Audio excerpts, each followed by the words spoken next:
आज के सत्संग में आप सभी भाई बहनों का बहुत बहुत स्वागत है। आज के सत्संग में चर्चा का विषय है कर्म कांडों का उद्देश्य। हम सभी इस बात से तो अच्छी तरह ही परिचित हैं कि शास्त्रों में 84 लाख प्रकार की योनियां बताई गई हैं। मनुष्य से नीचे की और मनुष्य से ऊपर की सभी योनियां भोग योनि हैं। केवल मनुष्य योनि ही कर्म प्रधान बताई गई है, यानी कि मनुष्य द्वारा किए गए कर्मों का फल नीचे की योनियों में या मनुष्य से ऊपर की योनियों में और मनुष्य योनि में तो मिलता ही है। हमारे सभी शास्त्रों में इन कर्म कांडों की विस्तार से चर्चा की गई है, यानी कि कर्म कांड बहुत ही प्रकार के मनुष्यों के लिए तो बताए गए। देखिए, मनुष्य से नीचे की योनियों के लिए तो कर्म कांड नहीं है ना। अब सर्वप्रथम हम कर्म कांड का अर्थ समझ लेते हैं। देखिए, जब हमारी स्थूल इंद्रियों द्वारा कोई भी कर्म किया जाता है ना, तो उसमें अगर मन पूर्ण रूप से सम्मिलित नहीं होता, यानी कि मन उसकी गवाही नहीं करता, मन उसमें शामिल नहीं होता, अर्थात मन आंशिक रूप से देखिए शामिल होता है। देखिए, जब हम कार्य करते हैं तो कुछ तो मन उसमें शामिल होगा ही ना। देखिए, हम बहुत से कार्य ऐसे करते हैं जिसमें हमारा मन मानता तो नहीं है, लेकिन हम करते हुए दिखाई देते हैं। अब ये भले ही कर्म कांड या कार्य हम लोभ पूर्वक करें या भय पूर्वक करें, अक्सर हम सभी के जीवन में देखिए, ये कर्म कांड कहो या कार्य कहो या जो भी आप नाम दे दो, ये सभी ही लोगों द्वारा या सभी ही मनुष्यों द्वारा जीवन में चलते ही रहते हैं। ये सभी कार्य हमारे दिनचर्या की हिस्सा है, हमारे स्वभाव का हिस्सा बन चुकी हैं। देखिए, ये कार्य आर्थिक दृष्टिकोण से भी होते हैं, सामाजिक दृष्टिकोण से भी होते हैं या अन्य स्तरों पर भी होते हैं। अक्सर ये सभी कार्य परिवार में, मोहल्ले में, व्यापार में या अन्य सारे दिनचर्या में जो भी हम कार्य करते हैं, उसमें हमारे अधिकतर कर्म इसी प्रकार के ही होते हैं जिसमें मन शामिल पूर्ण रूप से नहीं होता। देखिए, आज की चर्चा में हमारा जो एक उद्देश्य है, जिनको हम कर्म कांडों का उद्देश्य के ऊपर चर्चा कर रहे हैं, वो केवल धार्मिक कार्यों से हम लेने जा रहे हैं।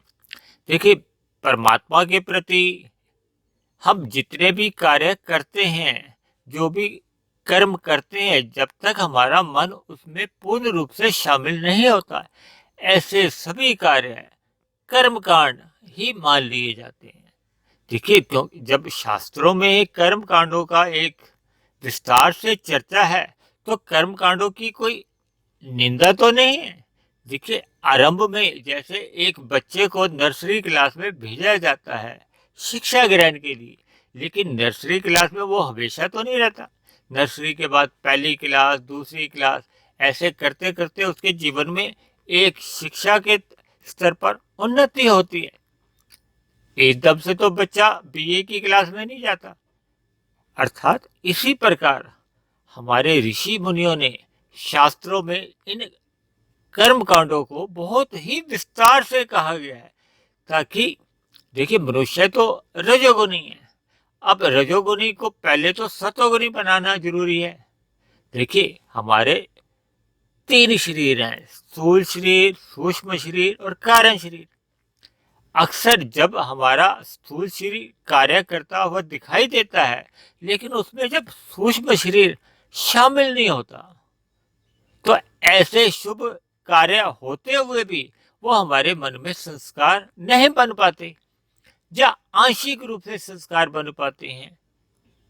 हम सब इस बात से भली भांति परिचित हैं। आज भारत में ही नहीं, विदेशों में भी सत्संग तो बहुत अधिक बड़े स्तर पे हो रहे हैं।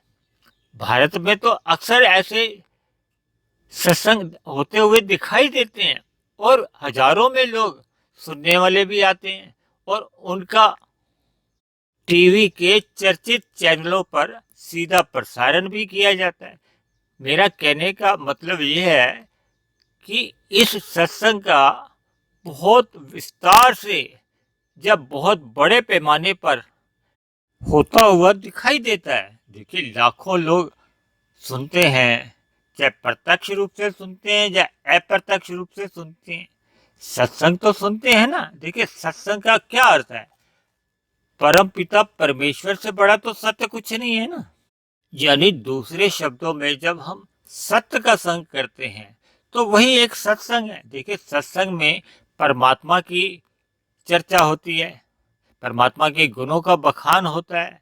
जब परमात्मा के विभिन्न अवतारों का, जब मायातीत महापुरुषों का, जो पहले मनुष्य थे लेकिन उन्होंने परमात्मा की साधना करते करते, यानी कि परमात्मा से प्रीति रखते रखते परमात्मा को पा लिया, यानी कि वो मायातीत हो गए, ऐसे महापुरुषों की ही चर्चा होती है।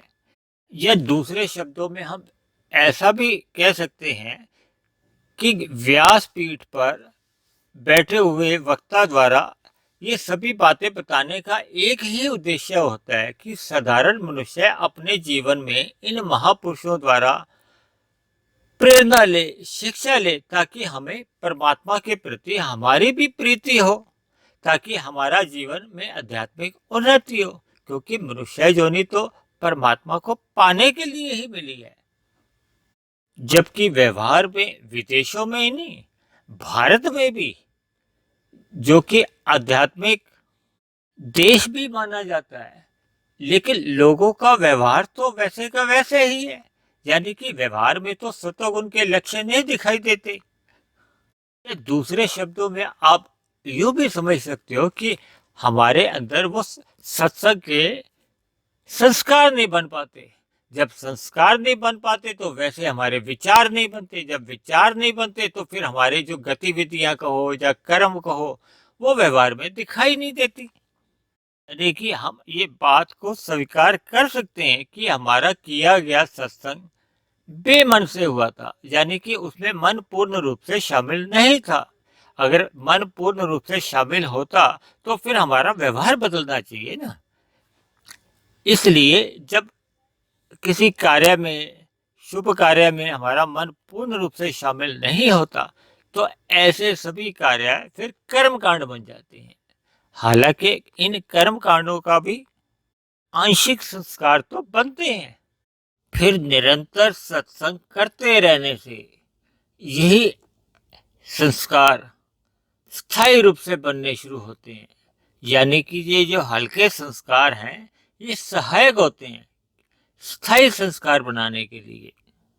दूसरी बात, ये सत्संग आप सुनने के साथ साथ पढ़ने से भी कर सकते हो। देखिए, जब हम शास्त्रों का अध्ययन करते हैं या सत्वगुणी साहित्य पढ़ते हैं तब भी हम वो भी प्रत्यक्ष रूप से नहीं तो अप्रत्यक्ष रूप से वो भी एक सत्संग का ही हिस्सा है जो हमें परमात्मा से जोड़ने में सहायक होता है। फिर धीरे धीरे सत्संग में मन लगने लगता है, यानी कि श्रद्धा पूर्वक सत्संग होने लगता है। तब हमारे जो धार्मिक कर्म कांड है वो ज्ञान पूर्वक होने लगते हैं।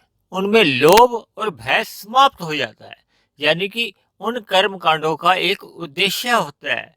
ज्ञान पूर्वक कर्म कांड होने से मन उनमें टिका रहता है, जो कि परमात्मा से प्रीति में और अधिक वृद्धि करते हैं।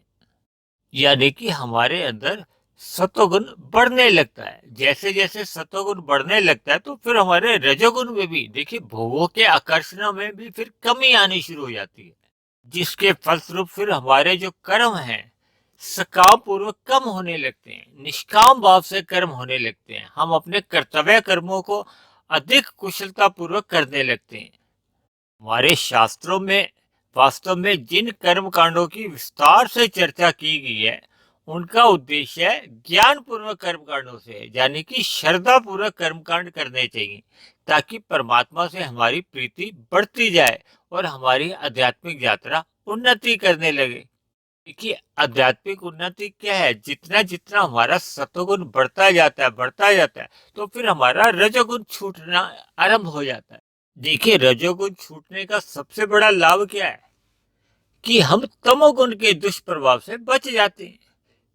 देखिए, अक्सर हमने अपनी चर्चाओं में कहा है ना, रजोगुण और तमोगुण पास पास हैं, पड़ोसी हैं।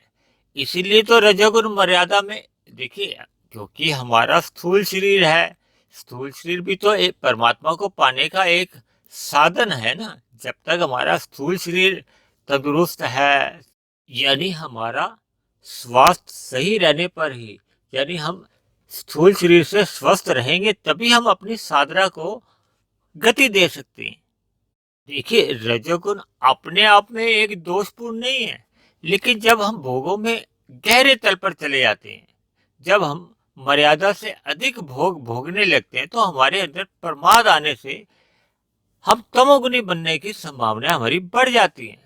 देखिए, कोई भी इंसान छल कपट ठगी हेरा फेरी हत्या कब करता है? जब वो भोगों के लिए उसको पदार्थों की जरूरत होती है, या दूसरे शब्दों में धन की जरूरत होती है। इसलिए तो वो छल कपट ठगी हेरा फेरी दूसरों का हक छीनता है ना। तो फिर वो तमोगुण, तमोगुण से ही हमारी अधोगति होती है। देखिए, रजोगुण अपने आप में अधोगति का कारण कभी नहीं बनता, लेकिन अधोगति का कारण बनता है केवल तमोगुण। ये दूसरे शब्दों में आप यूं भी कह सकते हो कि तमोगुण के दुष्प्रभाव से बचने के लिए रजोगुण में केवल हमें अपनी आवश्यकताओं की पूर्ति के लिए ही पुरुषार्थ करना है, भोगों की प्राप्ति के लिए भागा दौड़ी नहीं करनी। ऐसा निरंतर करते रहने से ही, देखिए, फिर हमारे काम कर्म तभी तो छूटेंगे, तभी तो हमें भोगों से वैराग्य होगा, तभी तो हमारा संसार छूटेगा, तभी तो निष्काम कर्म होने की प्रेरणा मिलती है। यानी मनुष्य कर्म योग में अपने आप को स्थित कर लेता है। देखिए, योग क्या है? परमात्मा से कर्म संसार के करते करते परमात्मा से आपने जुड़े रहना है, यही एक कर्म योग है। दूसरे शब्दों में अपने कर्तव्यों का पालन करते रहना। देखिए, फल की चिंता नहीं करनी, फल को उद्देश्य लेकर कर्म नहीं करना। गीता में बार बार कर्म योग के ऊपर इसलिए तो जोर दिया गया है कि अपने कर्तव्यों का पालन आपने करना है, बिना फल की इच्छा रखते हुए। यही एक कर्म योग है। फिर मनुष्य साधना करते करते उसके सत्संग में वृद्धि होती है, तो साधना गति पकड़ने लगती है। फिर वो ज्ञान योग में आ जाता है। ज्ञान योग में देखिए, परमात्मा का तत्व ज्ञान, जो ज्ञान विज्ञान पूर्ण रूप से समझ में आ जाता है। तो जब ज्ञान विज्ञान परमात्मा का पूर्ण रूप से समझ में आ जाता है, तो फिर परमात्मा से प्रीति हुए बिना मनुष्य रह नहीं पाता। भक्ति योग, परमात्मा से प्रीति होना या परमात्मा की तरफ बने रहना, ये एक भक्ति योग है। देखिए, भक्ति अपने आप में ही एक योग है। शास्त्रों में तो भगवान ने अपने भक्त के लिए यहां तक कह दिया कि मैं अपने भक्त का योगक्षेम करता हूं, कर्मी का या ज्ञानी का नहीं बोला। अर्थात भक्त का कभी भी पतन नहीं होता, क्योंकि वो परमात्मा की देख रेख में कहो या परमात्मा की गोद में ही रहता है।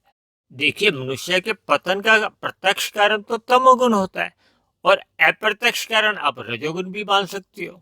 जब परमात्मा की गोद में रहने का मतलब यह है कि परमात्मा, देखिए, विशुद्ध सतोगुणी है, और माया तमोगुण, रजोगुण और सतोगुणी है।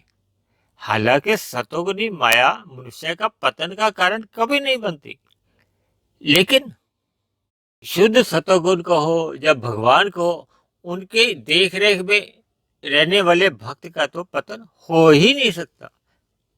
इन्हीं शब्दों के साथ आज की चर्चा को, आज के सत्संग को हम यही विश्राम देते हैं।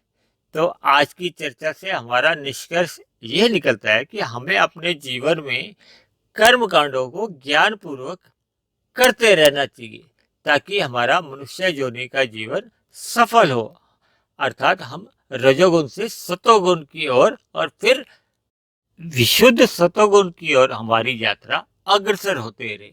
यानी कि मनुष्य योनि पाकर हम परमात्मा को जितना अधिक जान लेते हैं या समझ लेते हैं या पा लेते हैं, वही हमारी एक आध्यात्मिक उन्नति है। तो आज की चर्चा को, आज के सत्संग को हम यही विश्राम देते हैं।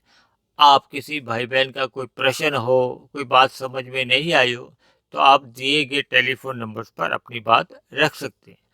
आप सभी भाई बहनों का बहुत बहुत धन्यवाद।